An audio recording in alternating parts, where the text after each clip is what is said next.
Bonjour à tous, bienvenue dans cette vidéo. Dans cette vidéo, je vais vous parler des number links et pour m'illustrer mon propos, je vais me servir de l'épreuve de découverte, la première épreuve de découverte puzzle qu'on a fait avec la FFJM, qui a eu lieu entre le 19 juin et le 23 juin, et qui comportait trois types de grilles, donc des number links, des star battles et Tapa.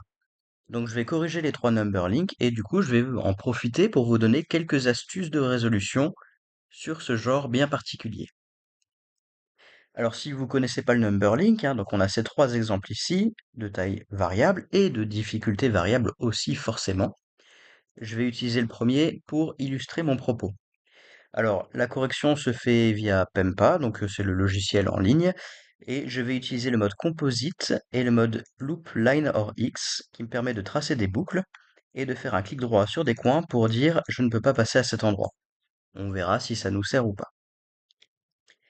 Quel est le principe du number link? Le number link, le principe, c'est qu'on a un certain nombre de symboles, c'est soit des chiffres, soit des lettres en général, qu'il faut relier par paire. Par exemple, dans cette première grille, j'ai les nombres de 1 à 6, et je les ai à chaque fois deux fois, donc il faut relier le 4 avec le 4, le 1 avec le 1, etc. Vous l'aurez compris. Les lignes se tracent de centre de case à centre de case et ne peuvent pas se croiser, ni même se toucher en un point. Ça, c'est impossible. Autrement dit, il faut forcément qu'il y ait une entrée et une sortie sur une case. Petite subtilité, on n'est pas obligé de prendre toutes les cases dans un number link, mais la plupart du temps, on va dire 90% du temps, voire 95% du temps, ce sera le cas et ce sera un bon point de départ pour nous aider à résoudre. Mais c'est assez subtil parce que ce n'est pas toujours le cas et dans certaines grilles un peu spécifiques, ce n'est pas obligatoire. Mais en règle générale, quand on est en compétition et qu'on a une grille assez carrée dans ce style-là, implicitement, on va partir du principe qu'il faut passer par toutes les cases. Et ça va nous simplifier beaucoup la résolution. Alors, ce premier exemple est assez simple. C'est-à-dire que, bon, il n'y a pas beaucoup de chiffres. Les chiffres sont assez, je vais pas dire proches les uns des autres, mais en tout cas, par exemple, quand je remarque les deux 4 ou alors les deux 5, je vois qu'ils ne coupent rien. En gros, là, en faisant ça, par exemple, je coupe le chemin pour relier le 1 avec le 1. Parce que remarquez ici, là, si j'essaie de relier le 1 avec le 1, je serais obligé de traverser la ligne du 4. Sauf qu'en longeant les bords de la grille, je m'évite tout découpage de ce style. Donc en fait, la plupart du temps, quand on a deux choses sur les bords comme ça, très souvent, il faudra relier par le bord de la grille. C'est aussi le cas de ce 5. Maintenant, le nouveau bord de la grille, ce sera cette ligne ici, cette ligne-là. Donc ces deux 1 seront de nouveau contre le bord de la grille et du coup, je pourrai les relier direct. Donc ça, c'est le première chose qu'on peut remarquer, c'est les indices qui sont contre le bord de la grille ou en tout cas assez proches. Ensuite, je l'ai un petit peu évoqué tout à l'heure, mais il y a tout un principe de découper la grille en plusieurs régions. Comme je vous l'ai expliqué tout à l'heure, si je reliais le 4 comme ça, j'empêcherais le chemin de se faire entre là et là. Et ça, c'est d'autant plus vrai quand j'ai un des deux chiffres, voire les deux, qui sont contre le bord de la grille. Parce que qui dit bord de la grille dit je ne peux pas le contourner par là. Donc en fait, mes 4, vu qu'ils sont au bord de la grille, eh ben, je peux pas faire n'importe quoi avec. Et justement, je ne peux pas découper, par exemple, ce 1 avec ce 1. Ce 1 est aussi au bord de la grille, donc je ne peux pas le découper en passant par le centre de la grille. Donc ça nous donne à peu près ceci pour le démarrage. Bon, la grille est quand même relativement simple. Donc à partir de là, on déduit assez vite ce qu'il faut faire par la suite. Bon, ce 3, il faut le relier à ce 3-là. Je passe toujours par le bord de la grille. Et là, il me reste plus que ces 2 et ces 6. Bon, on remarque qu'il y a tout un espace ici pour passer. Là, bon, bah, pour relier le 6, je vais être obligé de contourner le 2. Donc, en fait, je suis obligé de faire le tour pour prendre le 2. Et là, ma grille est terminée. Donc, bon, cet exemple était assez simple. Ah, qu'est-ce qu'on peut en retenir, on va dire? On peut en retenir que quand on a des choses proches du bord de la grille, notamment quand les deux chiffres sont contre le bord de la grille, souvent, il faut faire le tour comme ça pour les relier. Je vais pas dire que c'est toujours le cas, mais c'est quand même très très souvent le cas. D'ailleurs, je me pose même la question si c'est pas forcément toujours le cas. Je suis pas 100% sûr, hein. Je suis pas 100% au fait de la théorie. Mais quand on a des choses proches enfin, dont les deux chiffres sont au bord de la grille, c'est quand même très très souvent le cas. Et puis bah parfois, donc on a aussi appris qu'il fallait pas découper la grille en deux et en garder d'un côté et de l'autre un chiffre, parce que sinon bah il y aura aucun moyen de les relier les uns aux autres. Et ça, c'est particulièrement le cas quand on a un chiffre au bord de la grille. Donc bon, c'est à peu près tout ce qu'on peut retenir sur ce premier exemple. On va passer au deuxième, qui était un poil plus compliqué, mais ça reste dans le domaine du raisonnable. Alors là, on a la même chose. On a ce set ici et ce set là qui sont tous les deux contre le bord de la grille. Donc la première chose que je vais faire, c'est les relier. Et maintenant, ces 6 deviennent au bord de la grille, parce que du coup, là, maintenant que j'ai tracé ça, c'est comme si ça devenait le bord de ma grille. Donc je peux les relier également. Donc ça, c'est un petit peu le point de départ. Une fois qu'on a fait ça, bah en fait, c'est tout un petit peu le même principe. Remarquez que ce 1 ici et ce 1 là, si j'enlève toute cette partie-là de la grille, du coup, parce que si je l'illustre un petit peu plus clairement, euh, comment je pourrais l'illustrer? Du coup, ça, c'est comme si cette partie-là était sortie de ma grille maintenant. Parce que, bah, du coup, ils sont déjà utilisés, donc je ne peux plus passer par ces cases. Et du coup, ce 1 et ce 1 deviennent les bords de ma grille. Donc, je peux les relier comme ceci. Est-ce qu'on peut continuer de le faire directement? Non. Là, on peut plus vraiment continuer de le faire direct. Alors là, il y a toute une logique de connectivité, c'est-à-dire que bah là, pour relier ce 2, ce 3, ce 4, ce 5, je vais être obligé de passer par là pour les relier. Et bon, bah là, le 3 peut ni tourner là, ni, peut, ni tourner là, donc il va ici. Et bon, bah là, il est juste à côté du 3, on n'a plus qu'à les relier ensemble. On va pas s'amuser à faire un détour juste pour le prendre, sachant qu'il c'est juste à côté. Donc là, si je veux continuer de relier, je suis obligé de passer par ici. Et là, si je veux continuer de relier, je suis obligé de passer par là. Et bah là, ce 5 se retrouve directement côte à côte, donc je suis obligé de le relier ici et je me retrouve là. Là, ce 2 ne peut pas continuer par là, donc si pour continuer mon 2 et mon 4, je suis obligé de faire ça. Et je me retrouve à cet endroit. Je vais enlever le côté là pour pas, hop, induire en erreur. Donc je me retrouve ici, et là j'ai exactement la même configuration que la première grille, c'est-à-dire, bon bah faut que je relie le 2 et le 4. Bon, on remarque qu'il y a pas mal d'espace pour contourner le 2, donc on va prendre cet espace, hop, et là je vais relier le 2 directement. Alors, ça c'est comment il fallait résoudre cette grille. Quelle technique supplémentaire on a appris en résolvant cette grille? On a appris la connectivité.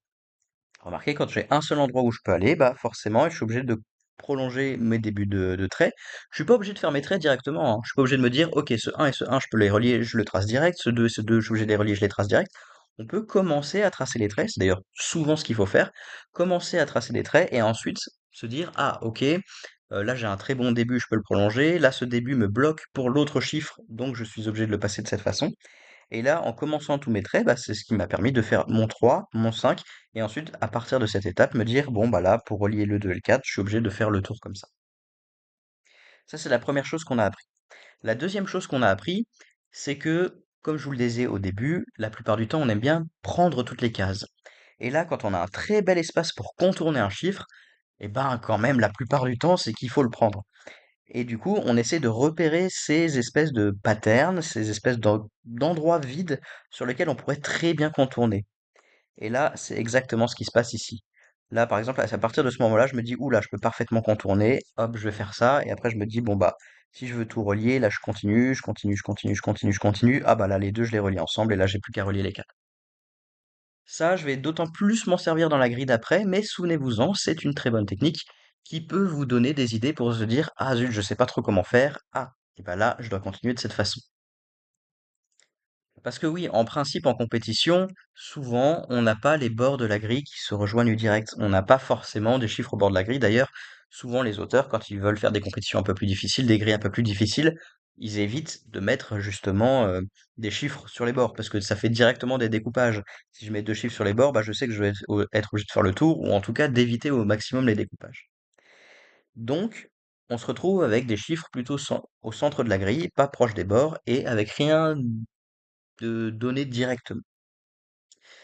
Cette grille est déjà un peu plus difficile, se rapproche déjà un petit peu plus de ce qu'on peut retrouver en compétition, et je vais vous donner des astuces qui vont vous permettre de résoudre cette grille de façon beaucoup plus simple que de simplement se dire zut, il faut que je relie ce 1 avec ce 1. Ah, j'essaie de faire ça, mais du coup le 3 me bloque, et après, hop, je tente de faire le 2. Ah non, mais après j'arrive plus à faire le 4, qu'est-ce qui se passe?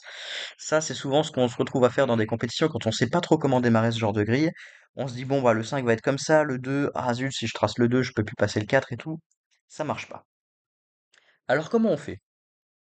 Soit vraiment, on sait absolument pas quoi faire, on cherche les trucs les plus évidents, 10-10, 9-9, 6-6, ça laisse de la place pour le 8, bam, on part de là, et on a un grand espace ici pour contourner.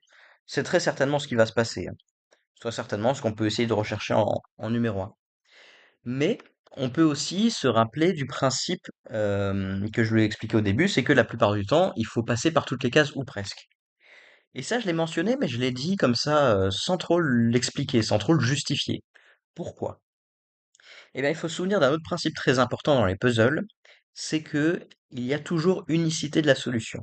C'est-à-dire, il y a toujours une seule façon de résoudre la grille. Et ça, qu'est-ce que ça veut dire? Ça veut dire que si j'ai quelque chose qui fait le tour par là, imaginons là je relie mon 2 et par une façon, là je trace n'importe quoi, mais imaginons que mon 2, hop, se relie ici. J'ai dit que j'avais unicité de la solution. C'est-à-dire que je ne pourrais jamais relier mon 2 en traçant ceci et ceci comme étant possible. C'est forcément soit l'un soit l'autre. Je n'ai qu'une seule solution. Donc je ne peux pas avoir d'ambiguïté comme ça qui me dit, bon bah soit mon 2 je le fais comme ça, soit je le fais comme ça. Ou alors, oh bah là je pourrais faire ça, ou alors ça. Ça, je peux jamais avoir d'ambiguïté. J'ai toujours une seule solution.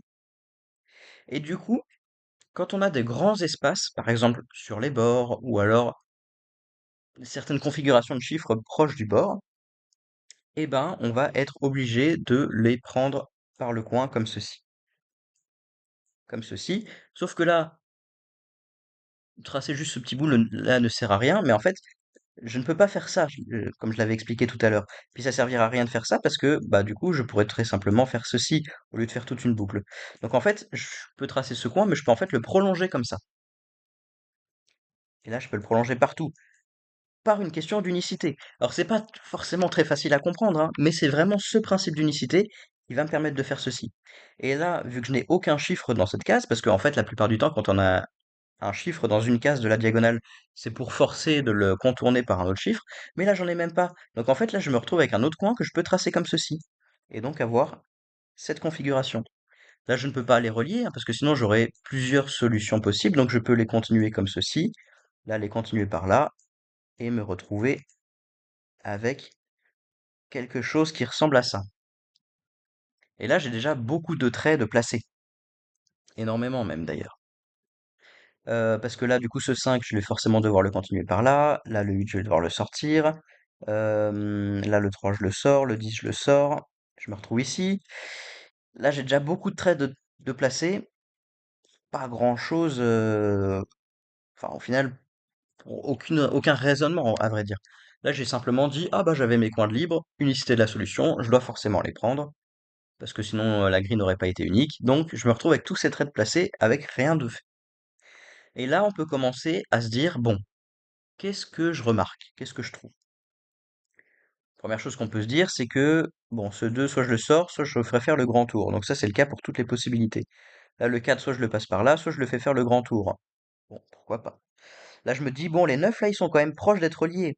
Si jamais je les reliais pas, je serais obligé de faire le tour, et ça veut dire que je serais obligé de faire contourner tout ça. Et là, je contourne le 10, je contourne le 8. À mon avis, je vais devoir bloquer soit le 8, soit le 7.